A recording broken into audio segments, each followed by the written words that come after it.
Después del trabajo, After Work, con Eduardo Castillo, Capital Radio.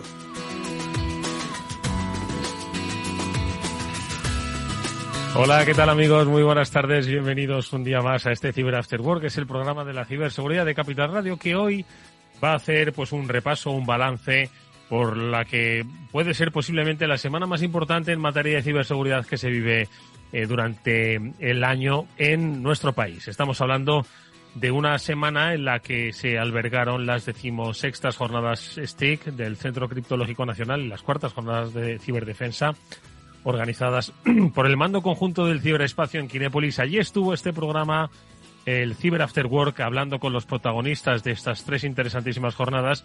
Y allí estuvimos los protagonistas de este programa dando paso y escuchando a las diferentes ponencias y conferencias que se desarrollaron en las múltiples salas habilitadas y que, moderadas con la maestría habitual de Mónica Valle y también la profesionalidad de Pablo Sanemeterio, pues hoy vamos a querer compartirlas con todos vosotros. Pablo Sanemeterio, ¿cómo estás? ¿Nos escuchas? Buenas tardes. Buenas tardes, sí, os escucho y, como bien dices, también no solo la maestría de Mónica, sino también tu profesionalidad y buen saber, que creo que también estuviste presentando alguna, ¿no, Eduardo? Aprendiendo de inteligencia artificial, sobre todo de las aplicaciones que tienen ciberseguridad, que luego vamos a compartir, porque de eso se trata este programa, de acercaros las cosas que escuchamos. De eso se trata el periodismo. Mónica Valle, ¿qué tal? Muy buenas tardes. Muy buenas tardes. Pues la verdad es que ha sido una semana, como decías, muy importante, la más importante de la ciberseguridad en España, porque además el día 30, que no lo pudimos comentar porque justo el lunes anterior era cuando hacíamos el programa, era el Día Internacional de la Ciberseguridad, que coincidía con estas jornadas, así que una buena manera de celebrarlo. Y por cierto, hoy mismo el CCNCERT lanzaba su nota de prensa de balance de las jornadas y fijaos, más de 11.000 personas de 31 países han asistido a estas jornadas STIC y de ciberdefensa. ¿Qué os parece? Pues que no nos sorprende, la verdad, porque todos vimos las colas del primer día, también las del segundo, del tercero, pero vimos, en comparación con el año pasado, es cierto que teníamos una situación de semidesescalada pandémica el año pasado, pero aún así hubo bastante gente. Este año, sin embargo, las salas estaban llenas, los stands de los patrocinadores también, y por supuesto el set de Capital Radio no paró en la jornada de apertura de recibir gente especialista. Pablo. Sí, la verdad es que había muchas ganas de volver a encontrarse, de volver a ver las caras, y oye, nos pasamos un martes de primeras jornadas muy intensas en las que fueron pasando pues todos los ponentes y distintas personalidades de las jornadas del CCN, que bueno, pues oye, fabricantes premiados, consejerías premiadas, diputaciones premiadas, pero también, oye, grandes profesionales del sector de la seguridad que conocimos, incluso alguno al que le dieron un premio de reconocimiento a su carrera profesional. Y no sé si lo habéis visto alguna vez. Un premio muy especial. Gente querida, exactamente, por este programa, sí señor. Bueno, pues, oye, pues si os parece, Pablo, Mónica, vamos a dedicar este programa a compartir lo que escuchamos, con quién hablamos, lo que comentamos y un poco cómo han ido trazando pues esa perspectiva futura de la ciberseguridad, que por cierto será algo de lo que hablemos ahora enseguida con Paco Ginel, pero antes vamos a escuchar también las noticias, vamos a hacer un repaso por las noticias porque, ojo, en este programa vamos a tratar de dibujar el futuro, bueno, de contar cómo dibujan el futuro los especialistas en ciberseguridad, a los que pudimos escuchar en estas 16ª jornadas STIC, pero también os queremos contar el presente futuro dibujado por los ciberdelincuentes que siguen amenazando, siguen acechando, y con motivo del Mundial, pues hay muchas cosas que debéis tener en cuenta. Bueno, de momento nosotros vamos a contar estas noticias, pero antes vamos a escuchar consejos. Los ataques que comprometen los sistemas de información causan daños, no solo con brechas de datos y operaciones no confiables, sino también daños físicos en las instalaciones, o peor aún, a las personas que dependen de esas instalaciones. Por ello, una seguridad Zero Trust, como la ofrecida por Zscaler, garantiza la confianza en la red y frena los ataques maliciosos. Podéis descubrir mucho más en zscaler.es.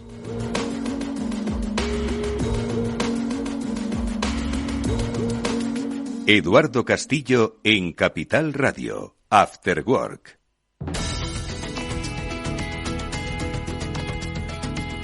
Bueno, pues ahora os vamos a contar en formato noticia, comentada por supuesto con Mónica Valle y Pablo Sanemeterio, pues las cosas que se van sucediendo. Pero antes de pues tocar esos aspectos, ¿no?, sobre seguridad del Mundial, que siempre viene bien, ¿no?, vamos a hablar de un informe que recoge BitLife Media, el medio dirigido por Mónica Valle, en el que hace referencia a que el camino que queda por recorrer, madre mía, sigue siendo largo. Un 72% de las organizaciones siguen siendo vulnerables.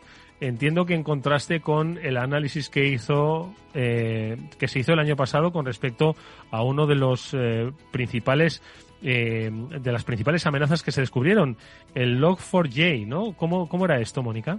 Efectivamente, hace un año, justamente, porque fue el 9 de diciembre del año pasado, de 2021, cuando la Apache Software Foundation revelaba una vulnerabilidad que fue, ya la guinda del pastel del año pasado, que fue intenso también en términos de vulnerabilidades, en términos de incidentes de ciberseguridad. Y esta vulnerabilidad Zero Day, pues era... lo que hacía era que se podía ejecutar de forma remota código en un paquete de registro de Apache Log4j, que ahora esto nos lo explica mucho mejor Pablo. El caso es que afectaba a prácticamente la totalidad de las empresas que utilizaban la librería de código abierto más popular, que es Java. Log4Shell es como se denominó al exploit. Y, pues este informe ahora, un año después, revela que el 72% todavía de las organizaciones sigue siendo vulnerables en alguna medida. No, a lo mejor no tanto, desde luego, como el año pasado, porque se han ido parcheando, se han ido poniendo solución, pero muchas de ellas todavía. Solamente el 28% de las organizaciones a nivel mundial han conseguido solventar por completo esta vulnerabilidad. A ver, Pablo, la explicación técnica y luego le voy a pedir a Mónica de nuevo que haga la explicación psicológica, porque mira que esto causó problemas, se habló del riesgo, ¿no?, que tenía esta vulnerabilidad, pero no sé, quizás las empresas leen el Expansión y escuchan Capital Radio, pero deberían escuchar un poco más este programa. Pablo. Pues a ver, es una vulnerabilidad de ejecución de código remoto, es una vulnerabilidad en la cual si tú no has parcheado, si tú no has actualizado tu software, cualquiera que pueda llegar a tener comunicación o cualquiera que pueda llegar a ver tu aplicación o tu servidor web puede lanzar ese ataque y tomar control, o sea, conseguir una cel o conseguir algún elemento en el cual a partir de ahí ya con esa consolita o con esos sitios donde puedes mandar comandos se hace con el control de tu máquina. ¿Vale? Este tipo de vulnerabilidades pues son bastante dramáticas, que después de un año sigan con esta gravedad expuestas y que las compañías sigan siendo vulnerables a ellas. O sea, es de esas vulnerabilidades que cuesta muchas veces erradicar. Mónica, seguimos todavía, yo creo que es el gran reto de nuestro tiempo. Avanza la ciberseguridad, cambia la estrategia, cambia la forma en la que se protegen las compañías, pero las compañías siguen sin cambiar. Esa mentalidad tan sedentaria, ¿no?, en cuanto al desarrollo de estrategias de ciberseguridad, salvo las grandes, ojo. Aquí el reto, hablando con CISOs y con responsables de ciberseguridad sobre este tema, lo que me trasladan es que es realmente complejo hacerlo.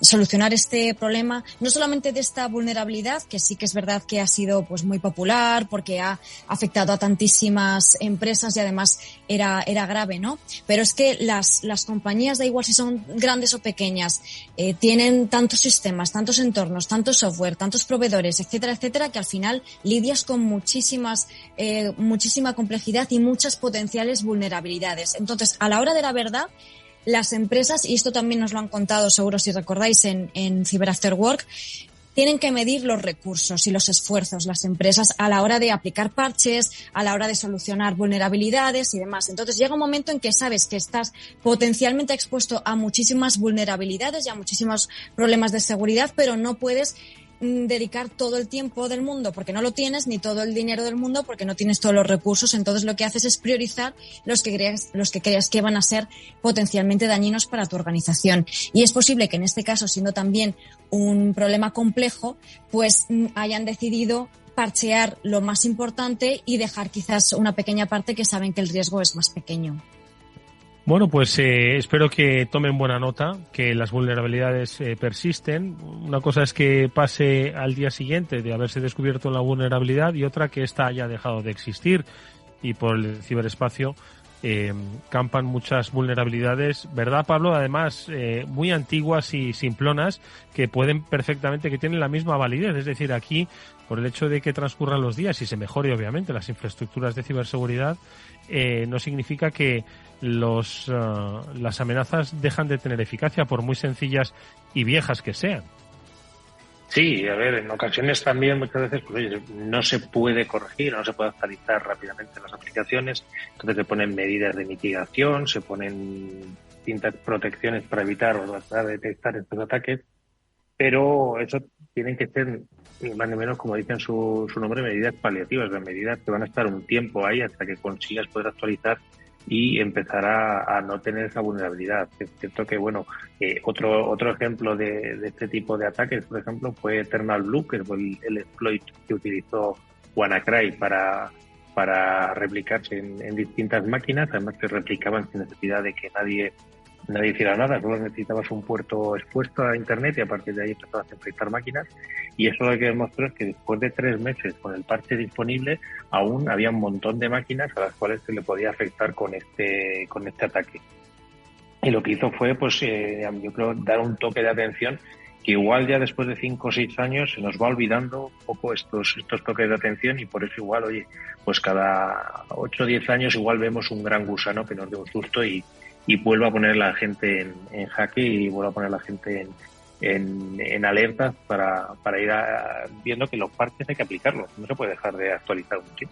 Bueno, pues esto es una cuestión de actitud, como también lo son las noticias que vamos a comentar a continuación y que tienen mucho que ver precisamente con la actitud de los usuarios ante los desafíos facilones que les ponen los ciberdelincuentes.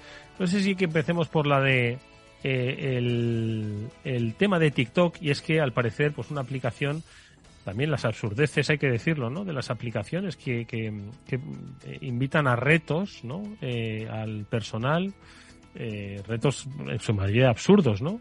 Y en este caso pues se valen de un reto absurdo que también tiene que ver un poco con los deseos, los instintos básicos del personal, y que al final les acaban robando todas las contraseñas y cuentas. A ver, no sé por dónde empezar. Me ha encantado, Eduardo, cómo lo has ido introduciendo, qué sutil. Es que no, parece que estoy así como un poco beato, pero no, es que es verdad. Contad, por favor, porque no deja de tener pues un poco, creo que es un poco la descripción a veces del absurdo, ¿no? De cómo pues a través de cosas así pues luego pues nos roban todas las credenciales. Mónica.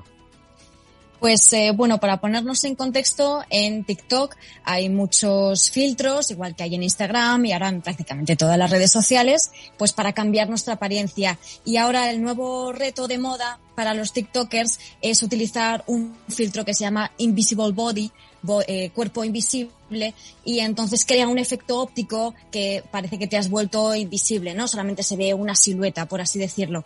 ¿Qué pasa? Pues que los chavales están utilizando este filtro para crear un poco de expectación y decir, oye, ¿debajo llevo ropa o no llevo ropa?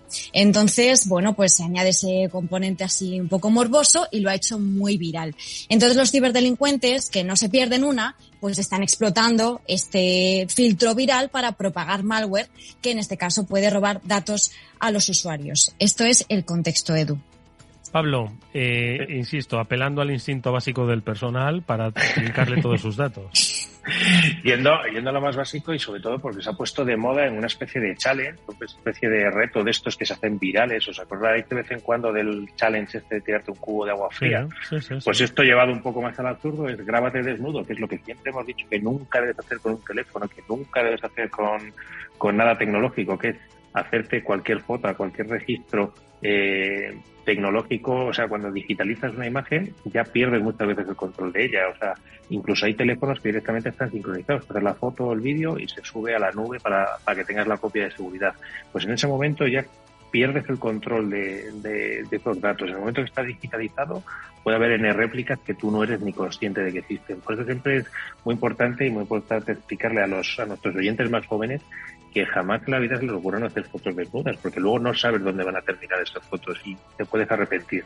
Pero bueno, volviendo al reto absurdo ya de decirle a la gente que hazte una foto desnuda y ya utiliza este filtro para que no se te vea y haces un invisible body, pues los malos, como bien dice Mónica, no pierden una. Entonces, ¿qué han sacado? Han sacado la contraaplicación, digamos, entre comillas, o a la gente le hacen creer que hay una aplicación que coges todos esos TikToks de gente desnuda con el filtro invisible y lo puedes quitar. Las gafas que desnudan a la gente, básicamente. Esas.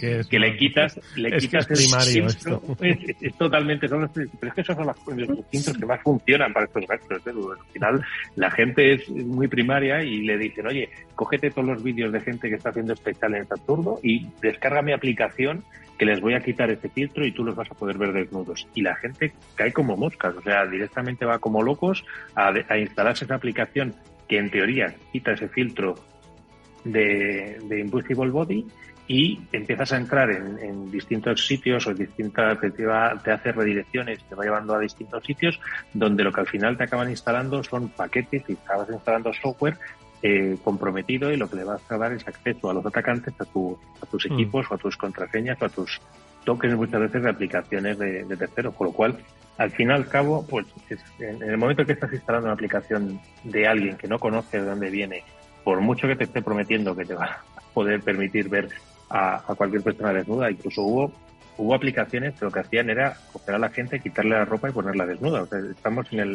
después de unos años hemos vuelto a una cosa todavía pues más o menos de lo mismo. La gente sigue cayendo en esto de ver a gente desnuda que les gusta mucho.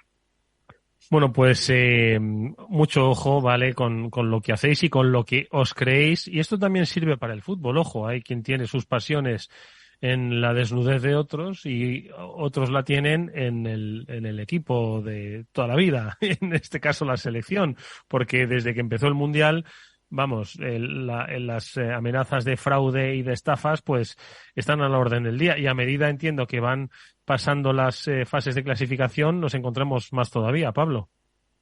Pues así es. En este caso, como ya predijeron distintas compañías, una de ellas que ya nos ha visitado alguna vez, como Kaspersky o Trade, ellas avisaron de estafas online que van a poder aparecer y es que hay un sistema obligatorio para poder asistir a los partidos de Qatar, que se llama Haya.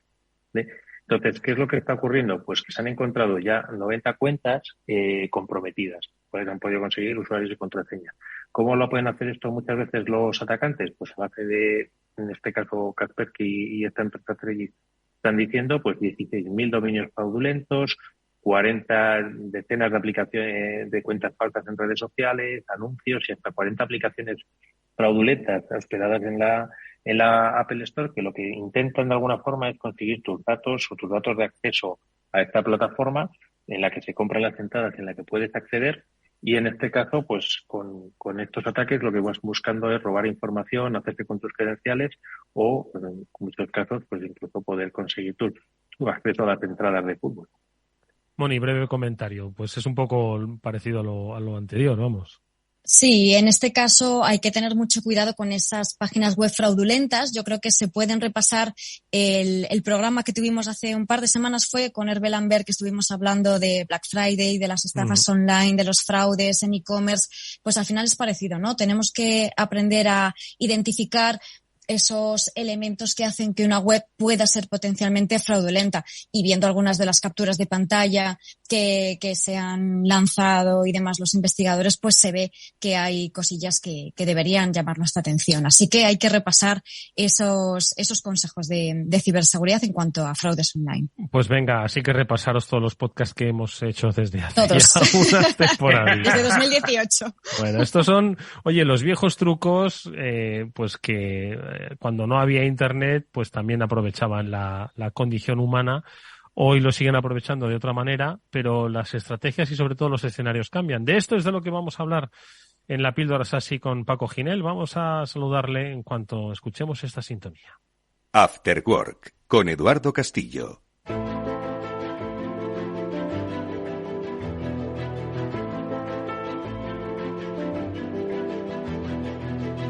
Bueno, pues con los especialistas de Netscope hablamos sobre el futuro de la ciberseguridad, del presente. Yo creo que lo describimos muy bien con estas noticias, ¿no?, que habitualmente traemos a este programa, pero el futuro, ¿dónde se dibuja? Pues es una pregunta que nos hacemos y ver si se parece al presente actual. Paco Ginel, ¿cómo estás? Buenas tardes. Muy buenas tardes, Edu. Buenas tardes, Mónica, Pablo.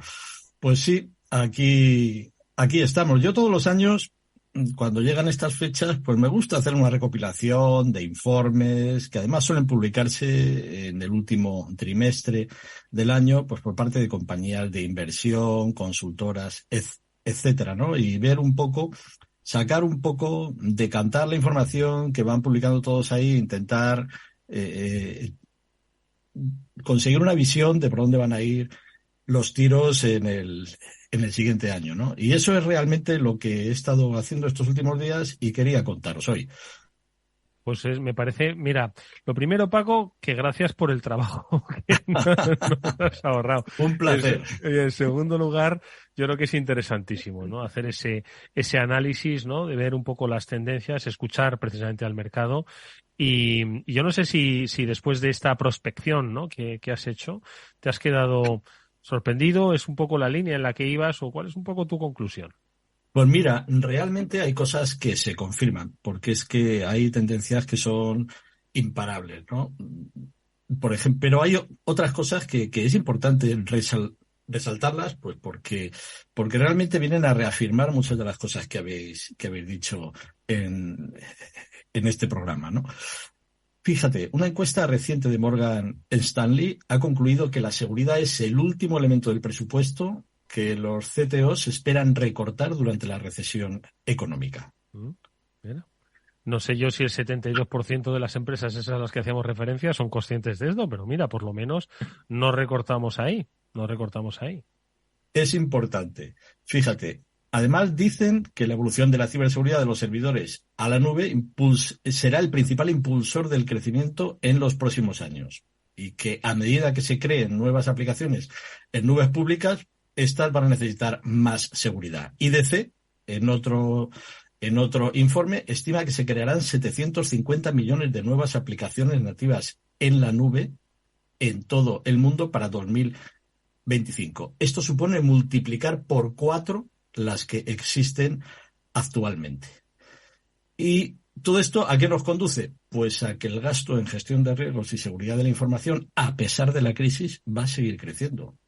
Se estima que el gasto mundial va a crecer un 11% hasta los 188.000 millones de dólares en 2023. Y al final, ¿qué es lo que impulsa este crecimiento? Pues lo que habéis estado comentando, la creciente sofisticación de los métodos de ataque utilizados y la necesidad de que las organizaciones continúen gastando para mantenerse al día. Un apunte, Paco, lo has comentado, lo venimos comentando, ¿no?, en esta píldora SASI desde hace tiempo. Al final está todo, se traslada, ¿no?, el mundo de los negocios a la nube, el de las grandes compañías ya estaba trasladado, el de las pequeñas también. Cambian un poquito esas formas, ¿no?, de hacer negocio y por tanto cambian esas formas de proteger los entornos. Es un cambio gradual, pero radical. Sí, efectivamente. Fíjate, si habláramos de hace 3, 4 años, probablemente la seguridad no ocuparía el primer lugar en la agenda de todos los CIOs, ahora por tercer año consecutivo. ¿Y qué es lo que ha sucedido para llegar a esta situación? Pues mira, en los últimos años han sucedido varias cosas que nos han llevado hasta la situación actual. Una de ellas, la migración a la nube. Otra, la adopción generalizada de dispositivos móviles. El trabajo remoto y el número cada vez mayor de aplicaciones de software empresarial. Y todo esto ha creado un caldo de cultivo ideal para que los ciberdelincuentes se infiltren en las organizaciones. ¿Por qué? Pues porque hay más puntos de acceso y una superficie de ataque mayor, lo que les permite ser cada vez más creativos, ¿no? La ciberseguridad tiene algo diferente a cualquier otra tecnología vertical de IT, porque el entorno se define por su capacidad para responder a dos fuerzas en constante evolución. Por un lado, la creatividad de los defensores y, por otro lado, la creatividad de los atacantes. Entonces, a medida que la tecnología ha ido evolucionando desde los servidores locales hasta las cargas de trabajo basadas en nube y todos los demás aspectos que acabo de comentar, pues la seguridad ha tenido que evolucionar en paralelo. Y la verdad es que todo empezó a cambiar. Fíjate, si echamos la vista atrás, todo empezó a cambiar con el lanzamiento de Amazon Web Services en 2006 y el iPhone en 2007. Con estos dos sucesos, las empresas tuvieron que repensar todo su panorama de seguridad para incluir la nube, los teléfonos inteligentes, las tabletas, el Wi-Fi, el trabajo remoto y los dispositivos IoT. Como resultado, los ciberataques se han triplicado en la última década. Y la mayoría de los datos de las compañías fluyen hoy a través de centros de datos remotos y ya no tienen el control total que tenían cuando dependían solo de servidores físicos internos. Sí, la verdad es que Paco nos ha descrito un escenario.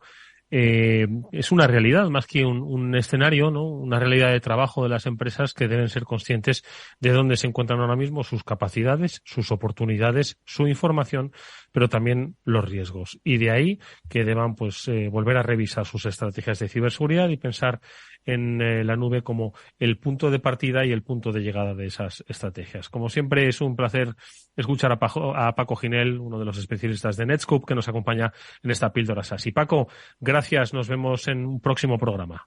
Muchísimas gracias a vosotros. Buenas Cuidaros tardes. mucho. Adiós. Chao. Vamos con un consejo. Si inviertes en bolsa, esto te interesa. XTB tiene la mejor tarifa del mercado para comprar y vender acciones y ETFs. No pagues comisiones hasta 100.000 euros al mes. Si inviertes en bolsa o quieres empezar, más sencillo e imposible, entras en xtb.com, abres una cuenta online y en menos de 5 minutos compra y vende acciones sin comisiones con atención al cliente las 24 horas del día. ¿A qué estás esperando? Ya son más de 500.000 clientes los que confían en xtb.com.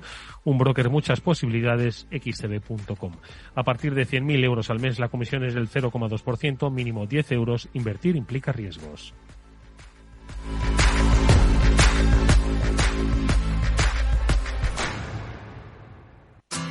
Si te gusta el pádel, en Capital Radio tenemos tu espacio.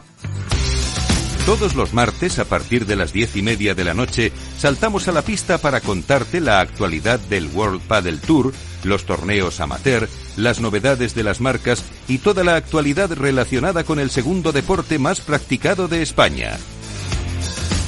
Esto es Pádel, los martes a las 10:30 de la noche en Capital Radio.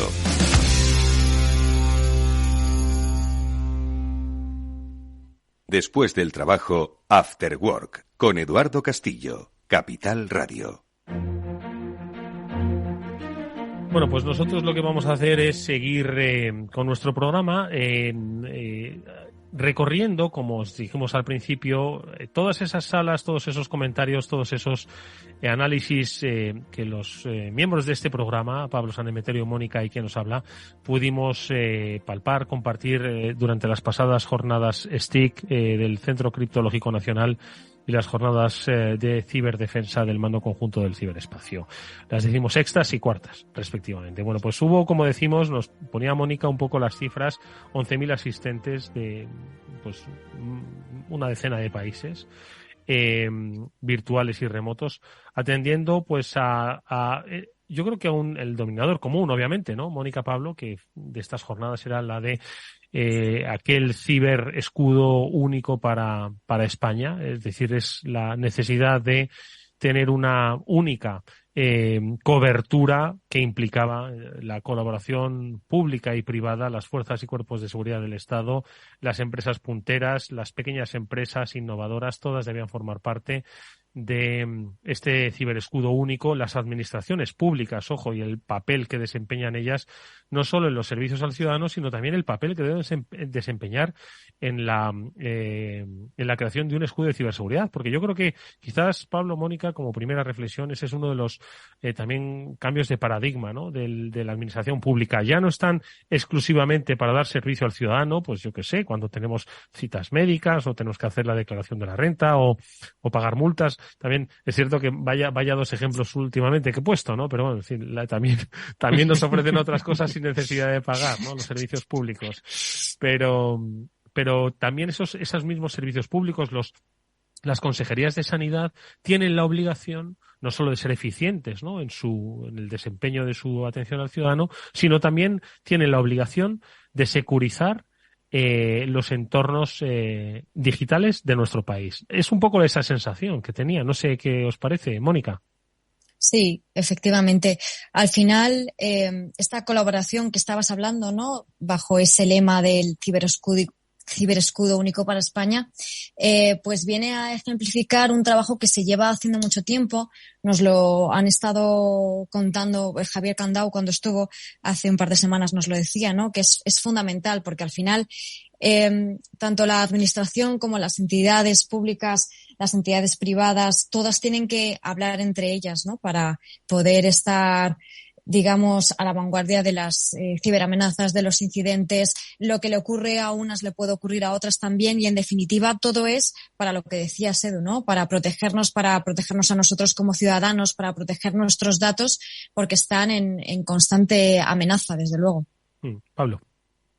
Totalmente. O sea, al final, ten en cuenta que la administración nos provee un montón de servicios y al final nosotros somos usuarios de un montón de servicios, pero evidentemente para dar estos servicios también tienen nuestros datos. Entonces, hay determinadas instituciones y determinados grupos dentro de la administración cuya misión es proteger y velar por la ciberseguridad precisamente de estos sistemas, y también para poder tener estos servicios funcionando y al acceso de todos nosotros gracias a la informática y gracias al desarrollo tecnológico.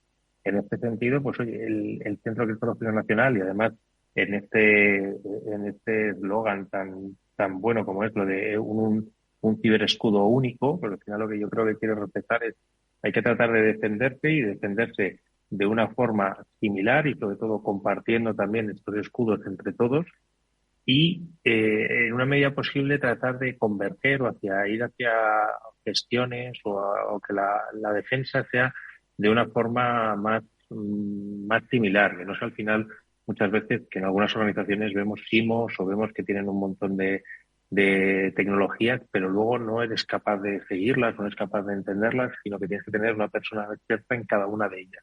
Y hay que tratar de tener ese escudo común, o ese escudo para todos y para todos, ya no digo igual, sino para todos entendible. Oye, pues yo creo que uno de los puntos de unión, ¿no?, de este ciberescudo único para España es el Esquema Nacional de Seguridad, ¿no?, el NS, del que hemos hablado en más de una ocasión, y en cuya sala, porque, ojo, tan importante es que tiene una sala propia, estuvo Mónica Valle moderando un poco las intervenciones. Mónica, ¿qué se contó un poco a propósito de esta sala del escudo? Del esquema, perdón. Efectivamente, este Esquema Nacional de Seguridad que se ha actualizado hace poco, hace tan solo unos meses. Pues en esta sala comenzaba Pablo López, que es el jefe de normativa y servicios de ciberseguridad del Centro Criptológico Nacional, y en su ponencia, fijaos, Pablo, Edu, que se titulaba Esquema Nacional de Seguridad, somos lo que defendemos. Y va en la línea de lo que estabais diciendo ahora mismo, ¿no? Explicaba que este Esquema Nacional de Seguridad viene lo que viene es a poner unos mínimos, ¿no?, para que todas las entidades locales puedan implementar esas medidas de ciberseguridad. Esos mínimos, atendiendo a este esquema, tienen que cumplirlo porque es obligatorio para ellos, pero al mismo tiempo el Centro Criptológico les está ayudando, les está tendiendo una mano, les está acompañando, no les está diciendo, oye, cumple con todo esto y apáñate tú, por así decirlo, sino que les están ayudando en todo ese camino, ¿no? Entonces, lo que explicaba Pablo es que hay un cambio cultural, ¿no?, que hay otra forma de abordar la ciberseguridad, hay un objetivo común, esto que estábamos diciendo, esta colaboración público-privada, también público-pública, ¿no? Y que, de alguna manera, desde el Centro Criptológico lo que querían es que este esquema, que son unas normas, al fin y al cabo, lo sintieran suyo las entidades, que crean en ello, ¿no? Es mucho esfuerzo lo que hay que hacer para implementar estas medidas, Y uno de los principales retos que tienen las entidades es por dónde empezar. Por eso es muy importante una hoja de ruta, ¿no? Guiarles, y esto es lo que hace este marco normativo y el CCN con ese acompañamiento. Y lo que han hecho, también explicaba Pablo, para redactar ese esquema nacional de seguridad es escuchar las entidades, ¿no? Cuando han tenido algún problema, algún incidente o cuando han tenido algún desafío concreto a la hora de implementar anteriores esquemas y anteriores normativas, pues han escuchado esas necesidades, se han adaptado a ellos y les han dado también herramientas y criterio para facilitar ese trabajo. Y en definitiva, todo esto, esta cooperación, lo que consigue es que nosotros como ciudadanos estemos más protegidos y nuestros datos que estabais comentando que estén más protegidos, porque si las entidades, ayuntamientos pueden proteger mejor ese sistema digital, que ahora, como sabemos, prácticamente todo se puede hacer online, cualquier trámite, cualquier papeleo. Antes teníamos que ir al ayuntamiento, perder horas, y ahora lo hacemos todo online. Pues todo eso hay que protegerlo, es lo que está haciendo este esquema, ¿no? Y todos los datos que están ahí alojados. Y en definitiva, pues lo que está consiguiendo es que todos estemos más protegidos, nuestras vidas digitales que están ahí en la nube, que nos estaban diciendo, ¿verdad? Pues que estén más protegidas también. De hecho, si recordáis algunas de las entrevistas que llevamos a cabo desde el set de Capital Radio dentro de estas 16ª jornadas STIC, daba un poco buena muestra de la profundización que hay con respecto a la implantación del Esquema Nacional de Seguridad y el compromiso que hay por parte de pues todo tipo de instituciones.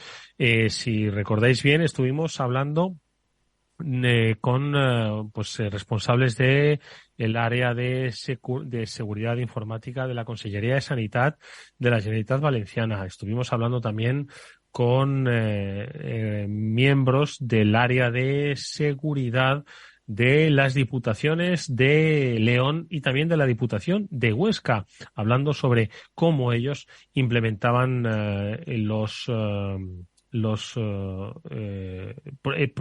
programas, ¿no? de ciberseguridad.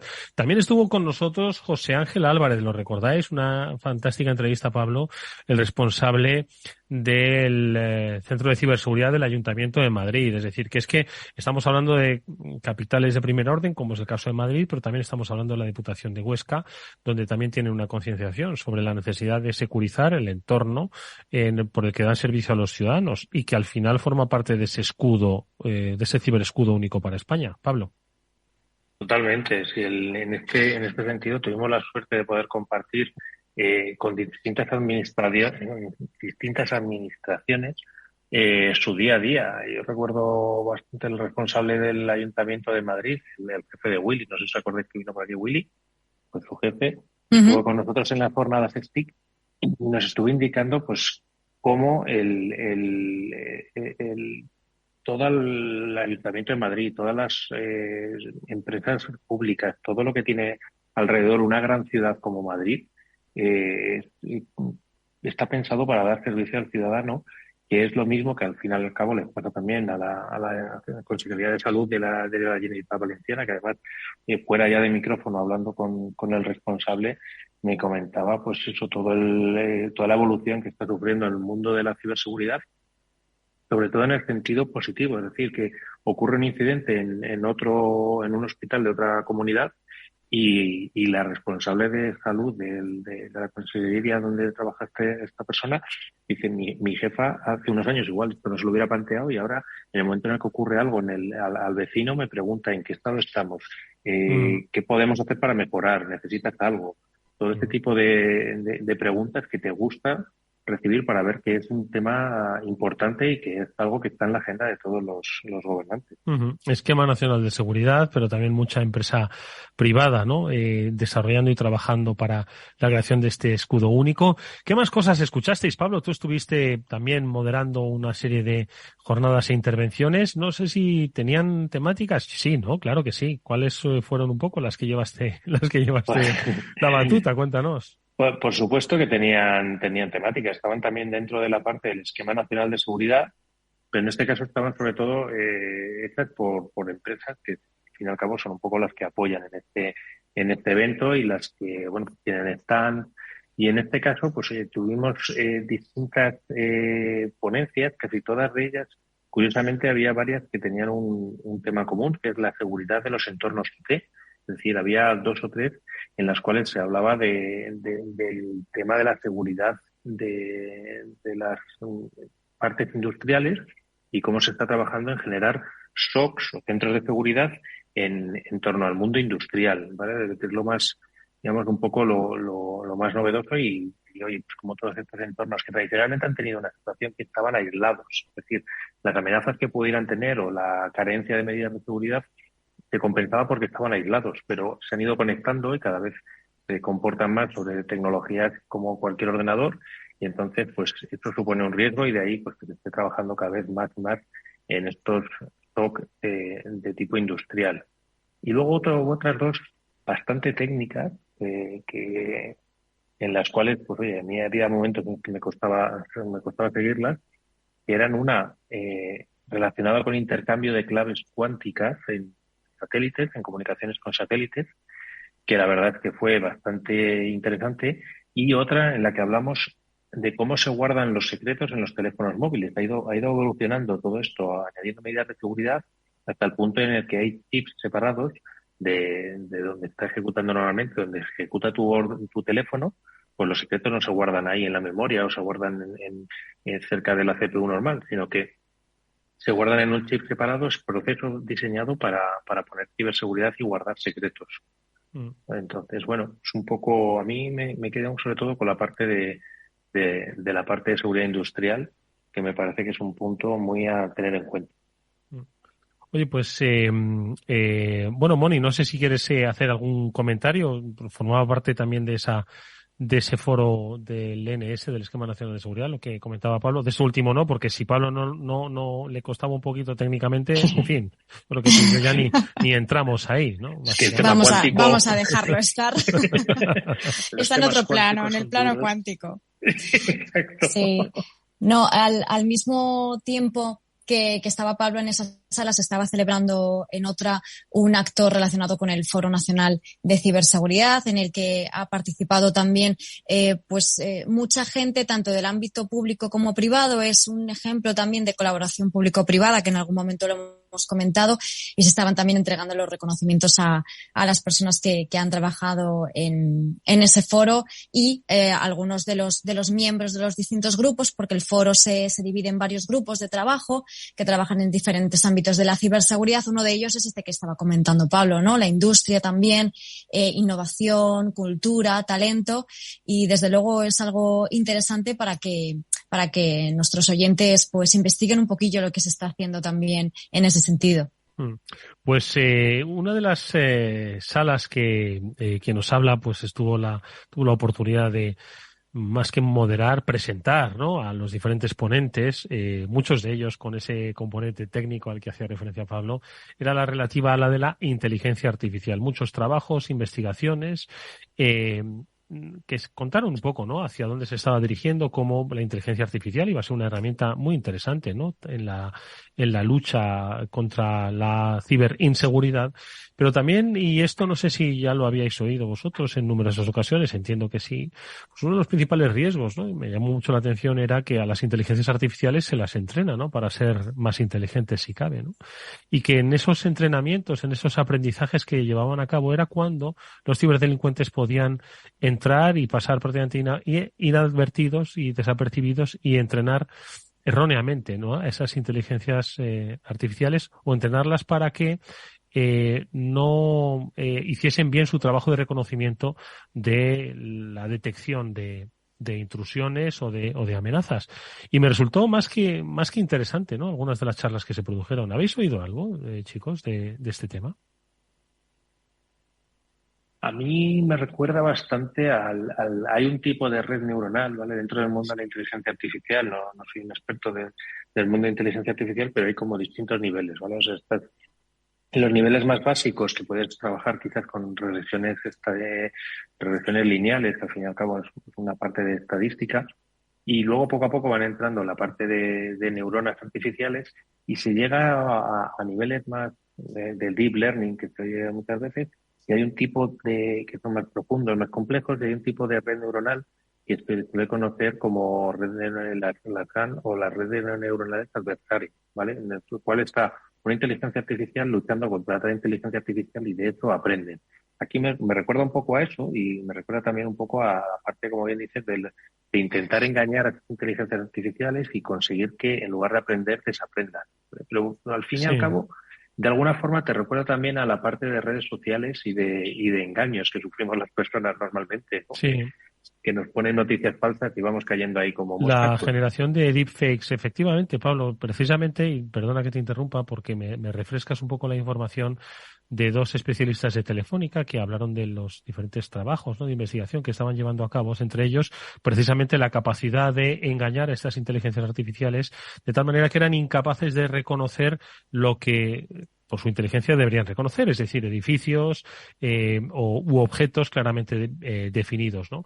¿Qué decían con esto? Pues que si alguien llegaba a manipular la capacidad de identificar una imagen a una inteligencia artificial, podía tener en el mundo real y en el mundo físico consecuencias terribles. Es decir, imaginaos que se manipula un coche y se le priva de la capacidad de identificar una señal de stop, o se manipulan unas máquinas que son las que se encuentran en las factorías y en las industrias, que son capaces de detenerse cuando hay una presencia cercana a un humano, pues para evitar un daño. Cuando imaginaos que le quitan esa capacidad de identificar a un ser humano, ya no la amenaza, el potencial riesgo, sino que identifique que hay un ser humano en su trayectoria de ejecución de una actividad industrial y puede llegar a lastimarle, ¿no? Entonces, es cierto que el proceso, si se profundiza, era complejo e inquietante cuando menos, ¿eh?